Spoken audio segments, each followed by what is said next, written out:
প্রায় ৩৫,০০০ কোটি টাকার এই প্রজেক্ট আজকে অনুমোদন হয়েছে, যেখানে বাংলাদেশের ৩ ভাগের ১ ভাগ অঞ্চল, ২৪টা জেলা, ৭ কোটি মানুষ, 37% তারা উপকারভোগী। জনস্বার্থে জনগুরুত্বপূর্ণ বিধায় এই প্রকল্পটি আজকে অনুমোদন হয়েছে। এই জন্য আমি মনে করি যে এই প্রকল্পটি বাস্তবায়নের মধ্য দিয়ে যে বাংলাদেশের দীর্ঘদিনের যে পশ্চিমাঞ্চল, উত্তরাঞ্চল, সেদিকের মানুষ সবচেয়ে বেশি উপকার পাবে এবং দেশে যে একটা উপকার, সুবিধা, রেভিনিউর দিক থেকে সেটা আমরা এই প্রজেক্টটা শেষ হলে সবচেয়ে বেশি অর্জন করতে সক্ষম হব।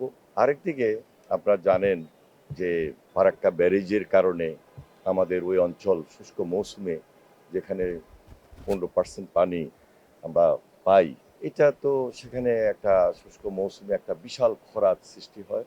আমরা এই পদ্মা ব্যারেজ করার মাধ্যমে সর্বোচ্চ বেনিফিটটা আমরা ওই অঞ্চলের মানুষকে দিতে পারবো। সেটা কৃষি খাতে হোক, সুন্দরবনের জন্য হোক, যেহেতু প্রচুর লবণাক্ততা হয়ে যায়, জলবদ্ধতা তৈরি হয় এবং পদ্মার সঙ্গে যে কানেক্টেড খালগুলো আছে, নদীগুলো আছে, সেগুলো ডিসকানেক্ট হয়ে যায়। তেলের ভোগান্তিতে ক্লান্ত? এখনই কিনুন রাইডো, এক চার্জে চলুন ১০০ কিলোমিটার পর্যন্ত। এবং পানির প্রত্যাহার হওয়ার কারণে এই সমস্ত সমস্যা তৈরি হয়।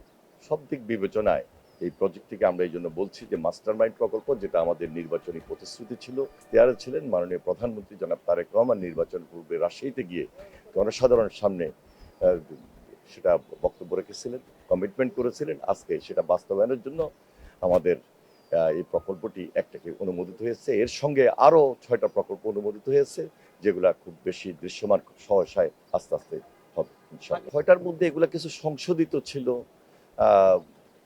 বিগত যে ইন্টেরিয়ার গভর্নমেন্ট, ওনারা কয়েকটা প্রজেক্ট করেছিলেন, তার মধ্যে স্থানীয় সরকার মন্ত্রণালয়ের প্রজেক্ট রয়েছে, কৃষিভিত্তিক প্রজেক্ট রয়েছে। আমি স্পেসিফিক এই মুহূর্তে বলছি না, এই মুহূর্তে যেটা আমাদের সবচেয়ে বেশি প্রায়োরিটি সেটাই আপনাদের সামনে তুলে ধরলাম।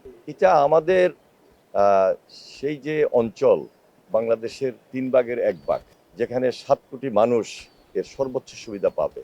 বলা যায় কুষ্টিয়া, ফরিদপুর, বরিশাল, যশোর, খুলনা, ওই অঞ্চলগুলা, সেখানে 24টা জেলার জনসংখ্যা, জনগণকে আমরা সম্পৃক্ত করতে পারবো এবং এর ফলে আমরা যে সুবিধাটা পাবো, এই সুবিধাটা আমি ইতিমধ্যে ব্যাখ্যা করেছি, যার কারণে এই প্রজেক্টটা সবচেয়ে বেশি গুরুত্বপূর্ণ। এটা সম্পূর্ণ জিওবি ফান্ড, আমাদের গভর্নমেন্ট, আমরা এই ফান্ডটা 7 বছর লাগবে এই প্রজেক্টটা শেষ করতে। 2033 সনে এই প্রজেক্টটা শেষ হবে। তাহলে প্রতি প্রজেক্টটা যদি 35,000 কোটি টাকার প্রজেক্ট, 5 7 35, এক বছর 5,000 কোটি টাকা আমাদের সরকারের জিওবি ফান্ড থেকে এটাকে এখানে এঙ্গেজ করতে হবে। তবে এইটা ফার্স্ট ফেজ।